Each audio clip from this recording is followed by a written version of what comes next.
This is Scott Richmond and Arnie Sherman. You're listening to What Do You Know on News Talk KGVO, AM 1290 and 98.3 FM.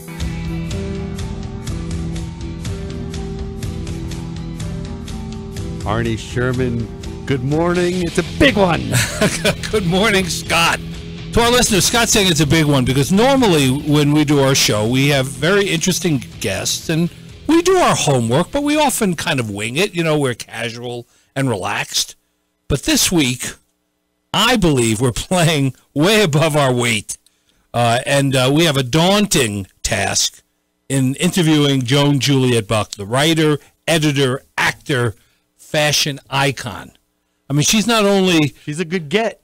Well, she's a great get for the show, but she's also has interviewed some of the most important, interesting, and fascinating people in the world. Yeah. So she's not only an author, she has a new book out that's getting great reviews called The Price of Illusion, her memoir about her life on Atria Books.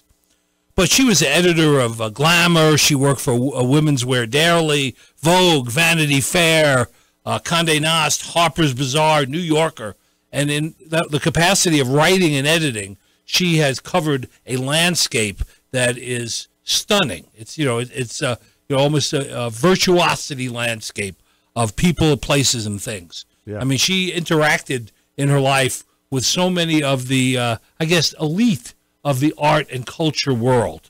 People like, Tom Wolfe and Peter O'Toole was her father's business partner at Keep Films. Right. Her best friend was Angelica Houston and Manola Blahnik. Right, and then Paloma Picasso. Right, and Leonard Cohen. She had relationships with Leonard Cohen and Jerry Brown and Donald Sutherland and Karl Lagerfeld and many, many others. I mean, Halston designed her wedding gown when she got married. So, I mean, she has been through a lot of things and has had a career that, she's a subject of a short story that Tom Wolfe wrote, about her. And she inspired a short story. Yeah. And an accomplished actress, too. So we have somebody of that caliber and stature on our show today, and hopefully our listeners will find it as interesting as we do. I just read her book, 421 pages of memoir, and it was fascinating. It was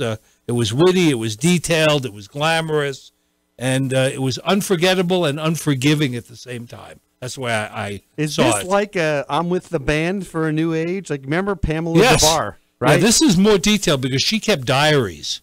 Joan did. Yeah, so she started writing about her life at 4 years of age with remarkable detail. I mean, I can remember 4 years of age. Yeah, 4 years of age when she moved to Paris at 4. Where was she born? In Los Angeles. So give us some quick bio so we don't bother her with the specifics. Where is she? Born in L.A. Born in L.A., moved with her father and mother to Paris, learned French before she learned English as a language. Yeah. Was immersed in culture because of the father was a movie producer, produced many of Peter O'Toole's great movies, was involved with him before he became a star. Right. And at the time when Lawrence of Arabia was being produced, and then went on to produce a number of his films. Her godfather was John Huston, the great Hollywood director, right, who was served in the military with her father, was his commanding officer and colleague and friend during World War II. She started getting involved in fashion at a young age, and by the age of 23, she was a featured editor at Vogue magazine. Do you know who she worked for before she worked at Vogue? Let me see what your retention level is. Well, she worked in so many places at so many times. But her first publishing job was with the guy who's in the news these days. Who? Rupert Murdoch. Oh, that's Rupert Murdoch. Yes. Yeah. Well, she worked for Condé Nast, and so she had a lot of connections. She used to lunch regularly with Jackie Onassis. That's an interesting connection there. I'll ask her. We'll ask her that. She's Jackie Onassis, by the way. When I worked at Bertelsmann and Random House, right? She's an editor at Random House, right? She used to eat with us in the cafeteria. Yeah, she was not as she had a bodyguard on her at all times, right?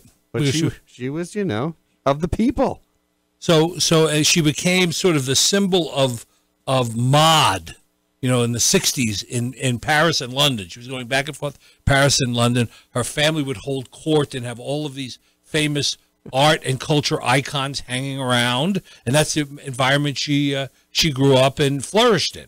Yeah, and then moved on, and probably, unfortunately for some people, her biggest claim to fame of late was she did an interview for Vogue in 2011 of Assad. Assad's wife. Assad's wife called her the Rose of the Desert, and just got killed for doing that. We'll ask Joan about that. It's safe to say Joan has never eaten at an Ollie's or a town pump. Is that right? I don't think she's gotten a corn dog at a gas station as lunch. Part of the thing of reading the book, it makes you hungry because she's eating, she's cooking food for large groups of people, and she's going to every famous, restaurant in Paris and New York and wherever she was living at the time. Yeah. But she became the first American editor of French Vogue magazine. And they treated her very poorly at the beginning because they thought she was sent in by corporate to kill everyone, wipe them out. But she wasn't. She was sent in to make it a better publication, and she did that. She was of the people. Right. So that's a little bit of background. I don't want to give any more away. That's probably, as much as we need to share with our listeners as we get ready to talk to Joan Juliet Buck. That's right, Joan Juliet Buck here on What Do You Know, proudly supported by Dawn Maddox, Glacier Sotheby's International Realty. She'll feel at home here with that. Back after this. We're back with our guest, Joan Juliet Buck, and her book, The Price of Illusion. Well, how long has this been in the works, Joan? How long have you, been working on this? Oh, God, I started it, when did I meet you? Like 2007? Yes. Yeah, so I started it in 2011, but certain stories in it, like the story of Ava, I've been trying to write since 1969, which is a heartbreaking story. Yes. And I sat down in 2011 to write a certain part in the book that was, I mean, my life was full of mysteries. My big question was, what was all that? What happened? Why does everyone want to meet the former editor-in-chief of Paris Vogue? And I keep saying, no, that's not really me. It was miscasting. I kept squirming. And then the next question was, well, why do you squirm about who you've been and what you've done? What is that about? So there was a lot of self-examination. Well, there's also the part about Jules, your dad, and how that came and went in the book. Because in some ways, it didn't seem like you could do it all at once. You had to come, you had to focus on it, and then talk about other things, and then come back to it. Well, yeah, talk about intensity. Wow. Yes. I mean, bottom line, the first draft was over 1,000 pages. I had to write it like a deposition because when you're trying to find out what happened, you want all the facts. Mm-hmm. And then, so that took about 2 years, and then I spent the next 3.5, 4 years taking out what wasn't the story. And the more I took things out, the more I realized that the real story was my father's influence on me. Sure. And you can see that come out in many various ways. Mm-hmm. I have a couple of questions to ask you, though, right off the bat. Mm-hmm. One of the things that jumped out at me at the very beginning of reading the book was that you made a comment about colors or flavors to you. Yeah. So what does that really mean? I was trying to get to the essence of that, and I couldn't really grab it. There's a condition that I pretend I have, but I don't think I really have it, called synesthesia. People who think that, numbers have colors and stuff like that. I don't have that, but I see color probably not like everybody else, or maybe everybody does, they just don't realize it. And like I'm looking at a suitcase right now that's hot pink, and it's so sweet. It's cloyingly sweet. It is nauseating to look at this pink. Wow. That's really an interesting sensory, comparison. Yeah, it's a thing. There's I've just moved into this house. There's a lot of books on the floor. The red books are jumping out at me, and they're like they're like traffic lights or police sirens. Mm-hmm. And where are you living now, Joan? I live in Rhinebeck. I mean, we all left the city. Scott, when did you leave the city? 2013. Wow, you just couldn't. You just didn't want any more of that, right? It was. I was done. Yeah. So this is a nice place to come. You've been here, though, haven't you, to Montana? Yeah, that was it. That was in the book when Right. Angelica was living with Jack Nicholson, and Jack Nicholson was shooting Missouri Break. Right, he shot that in Montana. Yeah, in Billings, and I spent my first American summer in Billings, Montana, which was quite a shock after Milan. I went to one night I said I'd cook dinner, and we went to this giant supermarket. I can't remember what it was called. And I go over to the huge meat department at the end, and I say, I'd like eight veal cutlets. And they look at me and they say, veal? We don't kill them that young. You can't get veal here. Yeah, you can't get it here. Yeah, exactly. So I was like, oh, I was being very chic and Italian. What do you mean? I only know how to cook veal, you know? Right. So that brings up the point. I mean, you said your first American summer, you were whisked away to Paris when you were 4 years old, and you learned French. 3, yeah. Yeah, when you learned French before you learned English. So do you still feel French inside? It's very complicated. When I writing the book, most of the nouns and verbs came out in French. And thank God for the Internet, because I would just look up the English, and, you know, it was simpler than going to the dictionary. That's the language I think in. I don't write in French particularly well, but I certainly think in French.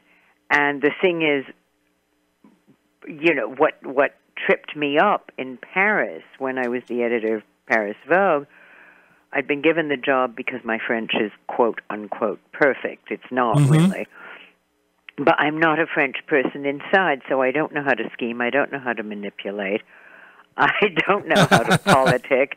I'm really very bad at backstabbing. I've never managed it. Well, you were in the wrong business then. Yeah, I know. Well, you know, when you're just a writer, you're sort of safe, but these important jobs are very dangerous. Yes. Let me ask you this. So you get this job, and then you went around, as you mentioned in the book, talking to your editor friends, and asking their advice about taking on this new job. So what was the best advice you got? The advice was wildly contradictory, and the best advice that I really listened to. Everything the editor-in-chief friend said was contradictory and was based on their being career editors who had striven for their jobs and fought for them and were going to keep them. And, you know, they were alpha editors. I was this sort of beta writer creature. So it was very difficult to integrate any of their advice. And, of course, Alex Lieberman, the grand old art director, creative director of all of Condé Nast, saying to me, beware visions of loveliness, was a real downer, because I thought if you do Vogue, you're making visions of loveliness. Trying to think of best advice. There was a woman who edited a magazine called View on Color, which, of course, was my favorite magazine because it was about colors. Color. And she said, just listen to your instinct. And I was such a writing machine. I was such a Condé Nast writing machine that for me, the word instinct was like, it brought up an image of a leopard jumping on a bunny and eating it. And I said, well, what's the instinct? She said, well, it's like when you sort of know you should take an umbrella. So I kept trying to listen to my instinct. And finally, I mean, it's taken me all these years, call it 20 years, to get to understanding my instinct. The most useful thing was something that I found out myself. And again, this is not something that normal editors do. If I planned a story or a fashion shoot or a reportage to please an advertiser or to pay off some kind of, debt of politeness, it was always a disaster. Right. Because the thing didn't have real energy behind it. It had lip service energy behind it. And lip service energy is crap. Right. And so I realized, you know, as the years went by, okay, I've got to really feel it, or somebody around me has to be passionate about doing this, and then we can go for it. But if they just go, yeah, right, I'll shoot the girls, ying, ying. Well, I thought the part of the book, which I thought it was very funny, the way you described it. You're coming in as the first American editor of French Vogue ever, and since none since.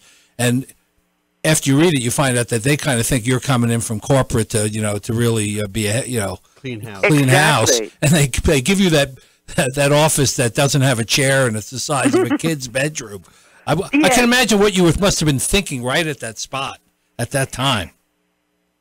If I had been more of a diva, if I'd been a real editor-in-chief, I'd have made a phone call and said, I'm going back to the hotel until you find me a proper chair, because that's the way an alpha editor behaves. Mm-hmm. But because I'm a writer, a writer is nose to the grindstone. A writer knows exactly has a very sharp but a very limited focus. Right. So I thought, there's no chair. I have to find a chair. Nobody's getting me a chair. I'm going to find a chair. Right. And I went off to the art department of the Car magazine, and there was this miserable broken chair sitting in a corner. And there's the line I love that is in the book, but of course it happened, where I look at the chair and I start to pick it up, and one of the guys in the art department says, no, I'll carry it. Yeah. That was at least nice of him. So let me ask you about the writing part of things. You've written about and interviewed a number of amazing people, Daniel Day-Lewis to, everybody in the art world, Karl Lagerfeld, others. What was the toughest person to interview for you? Who was? The people who are impossible to interview are business people and politicians. And the single worst interview of my entire life was with Gianni Agnelli, mm-hmm. who was then the head of Fiat, the most glamorous and richest man in Italy. And I was working for Women's Wear Daily. And he was invulnerable, because when you're doing an interview, the only way it works is if there's a connection between you and the person. And if the subject has a vulnerable side, an open side, then you can get in and, you're not grilling them, but you actually have you know how to do this. You're having a conversation. Right. But if you're talking to somebody who is only going to advance the company agenda and talk about how wonderful everything is and what their profits are, you're listening to dead air. Right. They're not even speaking. It's PR speak. Right. We hate that. It's PR speak. So, industrialists, bankers, all those people, impossible to talk to. I mean, I love reading, interviews and articles. I mean, you've written for Glamour and, Women's Wear Glamour Daily. When I was a baby. Right. Yes, but still, you wrote for them: Vogue, Vanity Fair, Harper's Bazaar, New Yorker. Let me ask you this: is the magazine business dying or dead? It's really interesting what's happening with the magazine, because, of course, magazines are the primitive form of social media. Right. In the old days, you had to be hired and tested and tried and also educated by experience to be one of the mediators of culture. You couldn't just suddenly start writing about stuff or interviewing people or being a critic without passing through all these gates to get into a publication. Nowadays, everybody can express themselves because of social media. Right. And in the old days, you went to a newsstand to find out what's going on. Right. And you remember, and you bought Rolling Stone, and you bought Newsweek, and you bought Harper's and the New Republic. I don't know. What did you guys buy? No, it was harder to get. You had to actually get out of your chair to get it, and you sought it out. And after I left New York, I got New Yorker because I wanted to stay in touch with what was going on. That was the pulse. I look forward to getting to the New Yorker to read the theater reviews and the movie reviews and the articles and Right. Woody Allen's, every once in a while Woody Allen would write a piece, and that was great. But it doesn't serve the same purpose anymore because you have lots of other ways to get that information. Exactly. So what's happening now, first of all, aren't you reading New York Magazine? Because that's the best magazine out there. Yes, I read New York Magazine. Right, also. it's the best written. Yes. Well, but New York Magazine fulfills a real function because it actually gives you the pulse of the moment, and nobody is in there sort of showing off. They're actually reporting on today, right now, and Adam Moss is an extraordinary editor. The New Yorker, I respect, but I don't turn to it with the same hunger as I turn to New York. But what's happened now is, first of all, I think it would be a healthier world if we were still getting our information mediated by the gatekeepers. That's an interesting way to look at it. Yeah, if you trust the gatekeepers. Well, but everybody has their own gatekeepers. Everybody's always had their own bubble and their own. Right. I never read the National Review, but the a la carte reality that's served up on social media and that thing called SOTNet, that this sort of conspiracy theory website. Right. And people are filling their heads with just garbage from all over the place that isn't real stuff. There's a real value to reporting. Yes, those New York Times reporters were very self-important people. It's because they worked so hard and because they'd been put through such hell to get to where they were. Well, there's also, it's been in the last few years, a political strategy of just throwing mud on everyone so that everybody questions everything. Yeah, and yes, and for the clicks, throwing the mud. Well, is it so that everyone questions everything? Is that a political strategy, or is it a capitalist strategy to simply get the most attention by covering the noisiest? Well, you're using social media to your benefit, especially when you're marketing a book. Well, I mean, who thought this quickly you'd have a president of the United States who only communicates by Twitter? I mean, that's right. But this thing is exponentially fast. Right. Yes. It's and again, because it's unmediated, there's all this garbage. It's funny as a result of the Ava situation. Scott, to bring you in the book, there's this chapter about a girl who was an Austrian model who was my roommate in New York when I was 20 years old, and she was the third person in my apartment to die in less than a year, which threw me into a state of trauma and horror. And when I went back to London, I left New York forever, I thought, went back to London, and I was so horrified by these 3 deaths. I didn't know what to do. I didn't go to a shrink. I went to the Spiritualist Association of Great Britain. And I went and studied with these mediums because I thought that would help me figure it out. And the most interesting thing, the mediums taught me 2 really important things. One is that the primary feeling, the primary thought must always be kindness. And 2, don't mess about with the Ouija board because all kinds of filthy, awful fish come through. So I sometimes think of social media as the Ouija board with the trolls and all the demons. That's a very interesting way to look at it, for sure. I'm so glad you get it. I get it. Let me ask you, I want to jump to something else for a second here. At one point earlier in the book, you said you saw the world divided between action and audience. I thought that was a fascinating statement. Do you still feel that way? Well, I think in a way more and more, but I learned so much when I started acting again. I learned so much about what that really is, and I'd love to talk about that in a minute. But action and audience, social media has made everybody potentially a star. it brings attention to you. So everybody's an actor, everybody's a star, and look at the reality star who's now the president. Yeah. Well, Joan, it's interesting because the social media has really been a great outlet for you to help promote the book.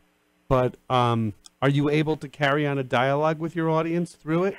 Yeah, what's happening with social media, when I started going on Facebook and Twitter, for me, it was very simple. I don't have a magazine right now. I want to review this. I want to talk about that. And so for years, until I was promoting the book, I would talk about everything that interested me. And I thought of it as my own magazine.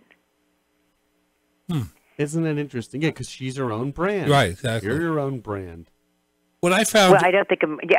thinking of oneself as a brand is, I think, like a really slippery slope, Next thing you'll be doing is shrink-wrapping yourself, putting yourself in vending machines. Yeah, exactly. So one of the things interesting about the book, I kept writing down little notes to myself. Good. Not even for the interview, but just to ruminate on later. I was looking at whether some things that profound and interesting people said to you at certain points in your life were still valid later on in your life. For example, one of the other ones that stood out to me is that Tom Wolfe told you the most important thing in the world was status. Yeah. Mm-hmm. Yeah. So what do you think about that? Advice. I think for Tom Wolfe, it's definitely status, and Tom Wolfe writes about status, absolutely brilliantly. He made it his brand. He made it his subject. But you were a young, impressionable girl at the time when he says that to you. Oh yes, and I found it peculiar because I used to ask grown-ups these profound questions and hope for profound answers, and this was not a profound answer. And I realized that this man that I had a major crush on was saying something that I found kind of flip and kind of empty, and I hoped that maybe he was being bitter. Do you know what I mean? Yes. But he also said about you, which I thought was a brilliant turn of words, he described you as starved to near perfection. Which for a model, or somebody that was modeling at the time or was in that role, I described another girl as starved to near perfection. That was my description. Well, that's a fantastic description. Yeah, because I starved myself once when I was, living in New York, being a baby fashion assistant, and I was on the multicolored diet pills of Jerome Comet Klein. And I was right. There's that whole bit in the book where I keep losing weight, and it starts at 138, and it goes down that was to very 101. funny. Yeah, and then I go, 115, 118 fish. So you've over the years interacted, at various levels of intensity with many famous people, some of which have passed on, but some that are still alive. Do you have contact with, like Peter O'Toole? He's dead. I know, but later on in life, after he and your father weren't partners anymore, did you run into him? I didn't. Good question. I didn't see him for 33 years after the day that he came over to tell me Dad was crazy and yes, recite Ariel's song to me. And then his daughter, who's remained a friend, who was put on my bed in her, carrying basket when I was 11, and she was just born. But Kate came to New York with Peter, and we had dinner at Elaine's, and Peter was, pretty much Peter, and it was very tender and sweet to see him again. And then when he died, I went to England, and I went to the wake and the funeral. And Peter O'Toole was in a wicker coffin. Wow. And the lid of the wicker coffin was leaning against the window pane behind him. And it was open coffin, and it was an Irish wake. And his cat, called Sydney, which was what my cat had been called, was sitting on his chest. And people would come up to him, the mourners, the friends, mostly Irish, everybody, into the whiskey. And they'd come, and they would be so moved to see Peter, to see the corpse of Peter, but they wouldn't dare touch him. So they would they would stroke the cat that was sitting on. That's a bizarre scene in my mind. I just visualizing that. And I was sitting, I don't drink. I mean, I never really drank. And I'm sitting there with another woman who was the widow of the man that Peter's wife had left him for. Anyway, it was a long, complicated relationship there. And this woman and I are sitting there smoking cigarettes, drinking soda water next to the coffin, saying to people, "Don't touch the cat." That's a little bizarre. But I do have to ask something. In the book, it stood out to me. You know, you met Peter O'Toole at the time right before he did Lawrence of Arabia. Yeah. You know, and he became a huge star. Yeah, a couple of years before. Yeah. Right, and he was in that. I mean, the word that's consistently used to describe him in that period of time is dashing, right? And did you find him that way at that point in his life? Was he a dashing character? I found him just absolutely magical because he was good at playing. So I remember the first Christmas, which was a few years before Lawrence, he gave me these very long pencils. The pencils were about 2 feet long, and we'd fence with the pencils. And once in a while, if I was making too much noise and we were walking along the street, my parents, Peter, Sean, he would just pick me up and put me in a garbage can, which I also thought was terribly funny. So I found him, you see, I'm really thinking because it's coming to me in French. He was démesuré, which means without measure. Right. He was excessive.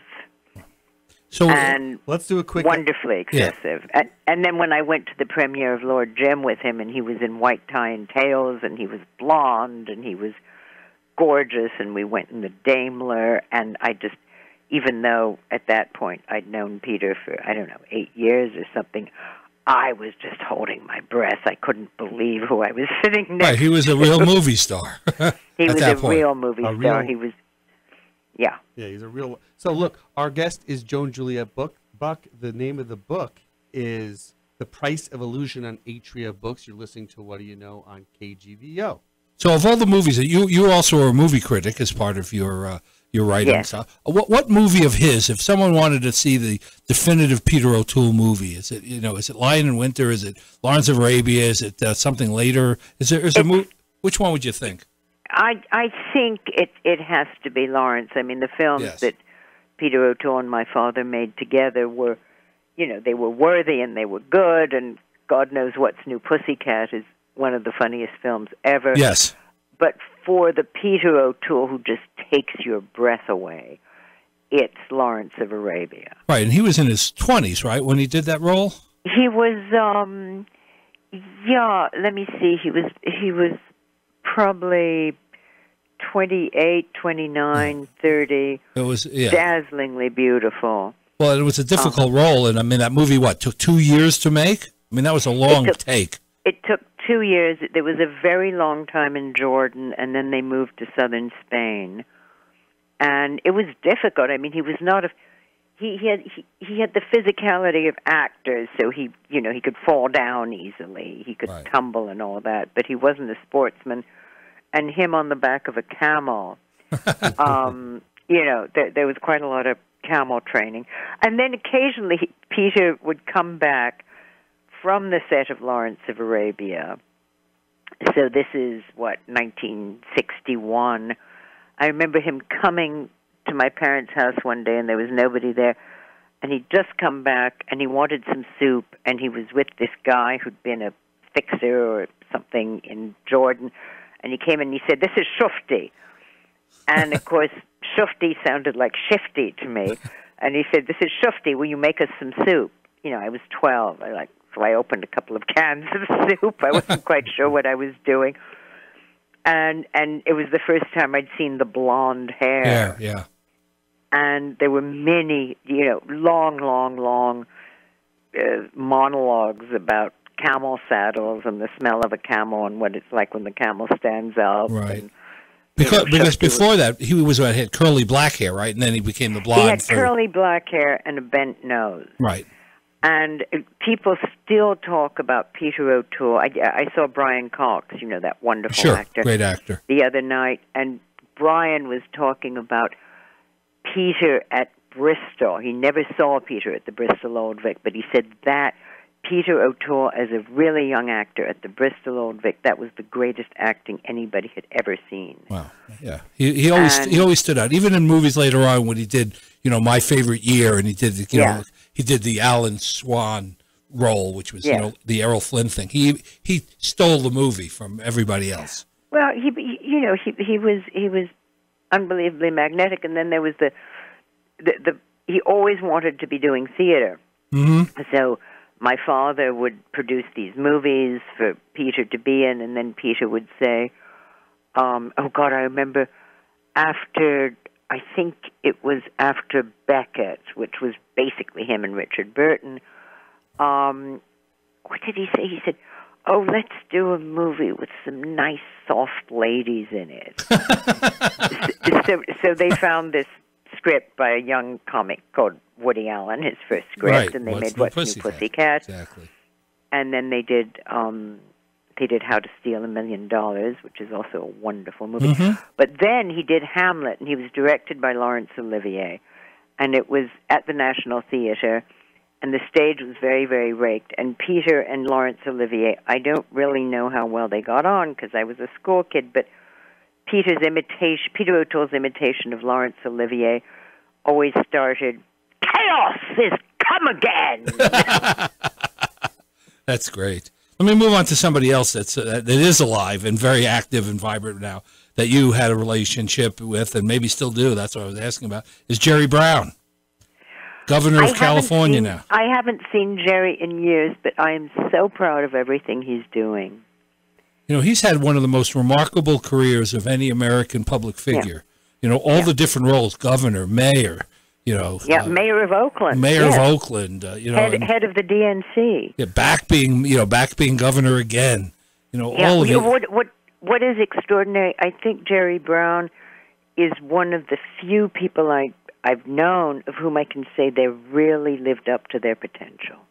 Well, I noticed in the book that when you were having conversations with him, his interests were always very insightful in wanting to, drill down and not just have superficial discussions about things. Exactly, the opposite of a banker. Exactly.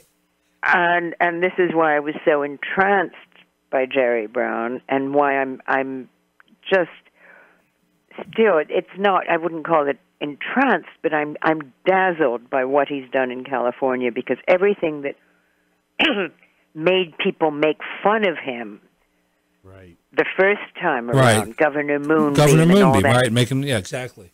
Everything he advocated for there was talked about the environment. They made fun of him, Now it's, and he was completely right. He was right, and now he's been able to put his ideas into practice, and it is the most functioning state in our country. Right. And this man has never sold out. This man has never betrayed his ideals. He's gone on redefining his ideals. Right. So I was gonna pop over to Angelica Houston for a second. Yeah. So John Huston was your godfather, and Angelica, you know since she was a little girl. Do you still see her, talk to her? We're still terribly close. I have two semi-sisters. One is Angelica, and one is her younger sister Allegra, who is much in the book. Right. Both of them. And I'm not a Houston, but those are my two semi-sisters. And then Angelica, I see whenever we happen to be in the same city, or I'll go out to L.A. to stay with her. And she'll come and stay with me in New York, unless she stays with somebody in a skyscraper. But sometimes the skyscraper starts swaying, and she'll call up and say, "Can I stay with you?" That's beautiful. Joan, for the benefit of our listeners, give us a little color and describe your parents a bit, your mom and your dad, because I think that'd be helpful. What was that about helpful? I think it'd be helpful for our audience to know kind of your parents. So, my parents are, it's my mother, it's an American Jewish story. My mother was born in Chicago. Her parents had money and then didn't have money. When I look at the census, they always had a maid. But they so didn't have money that at one point when she was 9 years old, she had to go on stage to support the family. At least that's how the story went. And she was extraordinarily beautiful and was cast in a play called Franklin Street with the young Betty Persky, who would soon be Lauren Bacall, when she was 16 and Betty was 17. And so they were both these young actress models, but Lauren Bacall had this sort of fashion-y look, and my mother looked exactly like the girl next door, although more beautiful. My father is a really interesting story because his father was born in a covered wagon and might have been half Native American. Is that right? But it's difficult to check it out, but it's a family legend. And if you can imagine this rather, my great-grandfather had immigrated from Hamburg, but he was sort of a bad guy. He cheated on land races and watered the milk in St. Louis. And, my grandfather was born in this covered wagon. And then they ended up in St. Louis, where my great-grandfather was watering the milk, and then they moved to New York, and my father had this perfect eye. He was not handsome. He had an aesthetic sense that was very, very strong, and he was a very good photographer. He started out taking photographs of notables arriving on the liners at the docks on the west side of Manhattan when he was 14 years old in school, and never finished school, and went out to Hollywood as a 17-year-old to become a photographer for Esquire magazine and for Dell Publications and Photoplay, and he would photograph stars at play.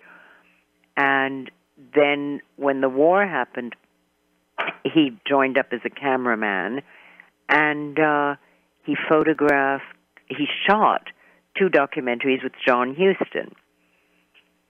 And then in the late 40s, when the witch hunt started against the supposed communists in Hollywood, right. Both my father and John Huston joined the Committee for the First Amendment that said we have a right to believe what we want to believe, right. Which then, unfortunately, the communists confessed to the House Committee, and the people who'd been on the Committee for the First Amendment were labeled liberal patsies. Right. And the liberal patsies, many of them moved to Europe because, right. My father and John Huston made a film called We Were Strangers that was set in Cuba, that was about the Cuban Revolution. The Cuban Revolution hadn't even begun to happen. This was 1951. It was, but they made this film together. There was John Garfield in it and Jennifer Jones, and then nobody could make any films that were interesting or that had any subject. Sure. Everything had to be Lassie or Happy Family nonsense. So my mother went off to Europe in 1951 with my grandmother and my godmother, who had written Rebecca for Alfred Hitchcock, and who became Alfred Hitchcock's producer. My mother goes off to Europe, has a wonderful time, comes back to Hollywood, and says to my father, "Darling, we don't have to put up with this. Let's go live in Paris." That's and fantastic. Off they went. You really are. Look at this. She's the product of her 2 parents. Her father was more of a reporter and a journalist and a documentarian. I see a movie in the future. I do too, Joan. We're going to take a quick break. We'll be right back with the final segment with Joan Juliet Buck. The book is The Price of Illusion on Atria Books. Back after this. Okay, we are back with our guest, Joan Juliet Buck. We'd be a little remiss not talking about this whole fashionista fashion world. You were in the midst of all of it, working for every Vogue, among others. Yeah, and, it was. and in fact, one of the quotes that really stood out to me was in the book. It said, "Fashion was a game that true players didn't take seriously."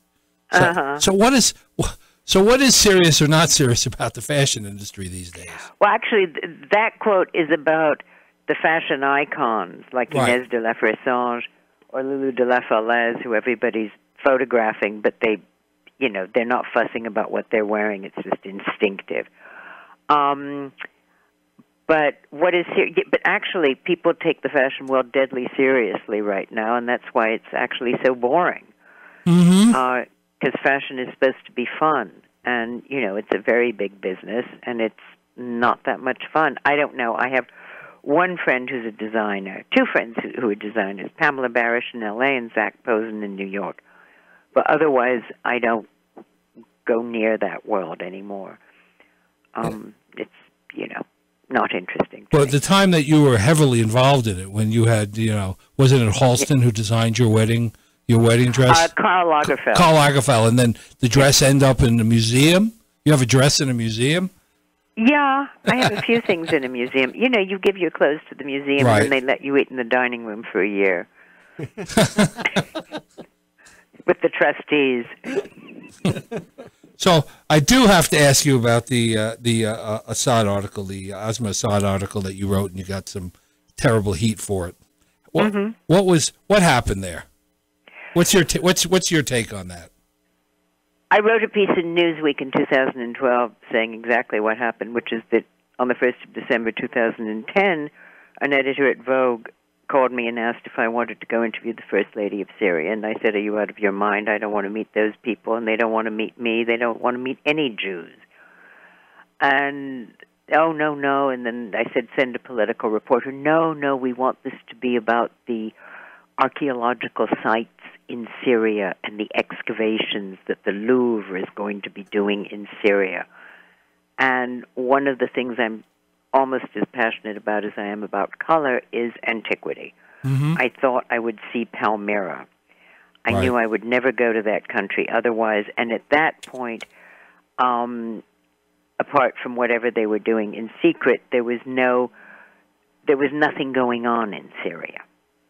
Right. A lot of people were trying to buy palaces in Aleppo. It was like the next destination for the banker set. And so I agreed to go against my will. I gave myself massive flu. The doctor said, "Do you want a letter?" I said, "No, I've accepted the assignment. I'll go." I went. There were, two people watching over me at all times, minimum. The First Lady of Syria had once been a banker, so her interview was completely on message. And I never got to see Palmyra because she showed me a youth center. Right. And I came back. The Arab Spring started in late December 2010, intensified through January while I was writing the piece. I kept saying to Vogue, this is not the moment. Let's hold off on it. But because I'm a little French schoolgirl, and not a diva. If I'd been a diva, I'd have said, you know what, I don't want to write this. I'd have gone with my instinct. Right. But instead, I did my homework. Right. I did the piece. You wrote the piece, and it was up to the editor to publish it or not publish it. Well, they made me rewrite it 4 times to please them. Well, and I did, and then they put it online at the end of February. None of the atrocities had started. Right. It was only after mid-March. So this piece was up for 3 weeks. It was already being attacked because the title was A Rose in the Desert, and there was a very pretty picture of her. Right. And a lot of people thought that Syria shouldn't be in vogue. When Assad began murdering his people 3 weeks later, a month later, and then it just grew and grew, and the Internet, the world of trolls, the underworld of gremlins and anonymous haters, attacked me for everything Assad did. Right. Vogue gave me no more assignments for the rest of the year, although I was a contract writer. That's how you do it. They pay you and give you assignments, and you do them. Right. They gave me no more assignments, and then they said, you haven't fulfilled your assignments. You haven't fulfilled your contract, so we're letting you go. Wow. A setup. Yeah, is what it was. Totally. I want to end on a little bit more positive note than this joke. So you actually the late great Leonard Cohen, is no longer with us, and you and he had a relationship, and at one point you turned down his his request to travel with him, and he sent you a note that said, "Never lie to a great poet or even a minor one." Yes. So did it's you? A poem. Did you see him as a great poet, not a minor one? I see him as a great poet. At that time, what's interesting, if you think of the... Oh, by the way, you should read my piece in Harper's Bazaar, March issue, about Leonard Cohen. I will, for sure. Because there was too much Leonard Cohen in the book, and he wasn't part of the story of me and my father and the price of illusion. So right. it's in Harper's Bazaar. Great. But in 1972, Leonard Cohen was a little embarrassing because he was so sincere. And he was Jewish. Right. And he didn't have long hair. So he wasn't fashionable. Mm-hmm. And what's so interesting, again, it's a bit like Jerry Brown, these men that I have totally, totally adored unconditionally. As he grew older and as various things happened in his life, he grew more and more into being himself and expressing his talent more fully. And fashion turned, and then people were able to see him.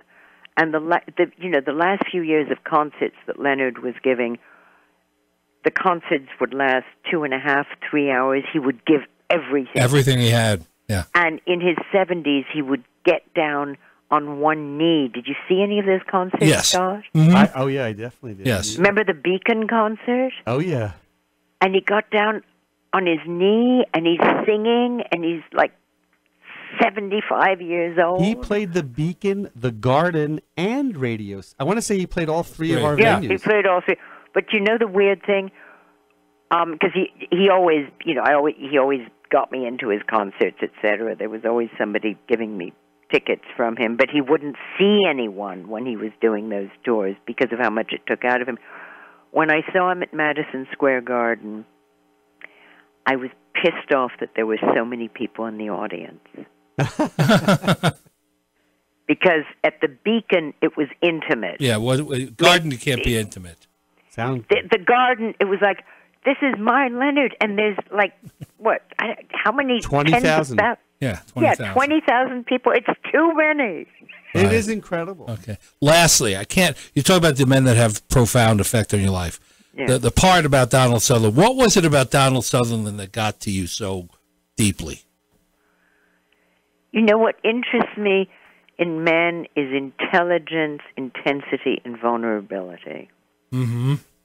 And he's got all three things. Do you still have any contact with him at all? No, I haven't seen him in years. Furthermore, the context, it's Italy, it's the mid-'70s, bombs are going off, there are kidnappings. Whenever there's a demonstration, it turns into a riot and people are getting shot at. Bertolucci was making 1900, a film about the rise of socialism. Sure. And so and it was very foggy. So it was one of those moments in life when you can't really tell the difference between fantasy and illusion and reality. Fact and fiction are all kind of mixed up together. Right. As one. That's a good way to describe it. And you and he were right in the middle of that. Hey, Joan, I never asked you this. How did you meet Lou? We've never talked about that. Oh, it's a wonderful story. I hope we have time for it. Sure. Okay. It's Lou Reed we're talking about.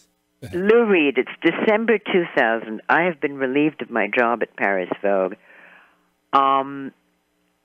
Robert Wilson, the director, says to me, and, a lot of people didn't know whether they should talk to me or not. I'm still in Paris. Robert Wilson says, you are my date for my opening night. And I go to the opening night of this thing that, poetry, that Lou did with him. And there's a dinner, and, Bob's got his arm around me the whole time. Then there's a dinner, and there's Lou sitting on a couch, and the dinner is, of course, at midnight. And the hostess says to me, Lou Reed is so grumpy, everybody's scared to go talk to him. Would you go over? So I go over. We start talking about science fiction books and fantasy. And I ask him if he's read Philip Pullman's His Dark Materials, the Amber Spyglass and all those books. And he's never heard of them, so he writes it down. And we have a very pleasant conversation, again, because he's intense, intelligent, and vulnerable. I didn't fall in love with him, but I had a really great conversation. This is December 2000. In June of 2003, somebody takes me to the Tribeca Film Festival, and I've come in from, it's the opening night, and it's a very grand dinner at the courthouse downtown, and I'm not sitting with the guy who's brought me, and I've come in from New Mexico, and I don't like my table, and I think, I've come all the way from New Mexico for this, and I'm sitting by the kitchen with 7 people I don't know, and I just start wandering through the tables at this banquet, and I see Lou Reed, and I think, gosh, I wonder if he'd remember our conversation. And I kind of get within his eye line. I'm not going to go up to Lou, but I get within his eye line, and he notices me, and he says, "You were wrong about that book." Which is my opening to come over and say, right. What book? And he says, the Philip Pullman books. They're not science fiction. They're fantasy. I don't like fantasy. Sit down. There was an empty seat next to him, so I sat next to Lou. How about that? That's a great story. And that started a wonderful friendship that you had with him for the remainder of his life. Yes. Joan, you've been a delight. This has been fantastic. This has been really fun. We can go on for hours and hours. I got many more questions, but for our listeners, we'll do part 2. But they got to pick up The Price of Illusion, a memoir, and read it. It's fantastic, and it's it's written like there are these people describe the way you describe them. You describe them like characters, but they're all in a novel, but they're all real people, and that's what's so interesting about it. Well, I'm also told that it reads like a thriller and a horror story. Well, we'll get into that during the next time we talk. But what's interesting, I love your reaction because men react to The Price of Illusion with the whole heart.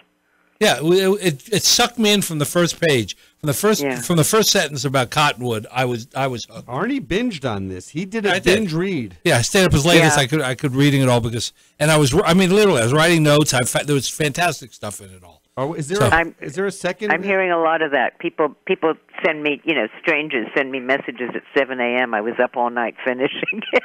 Isn't that wonderful? Yeah, and that doesn't happen very often anymore with books.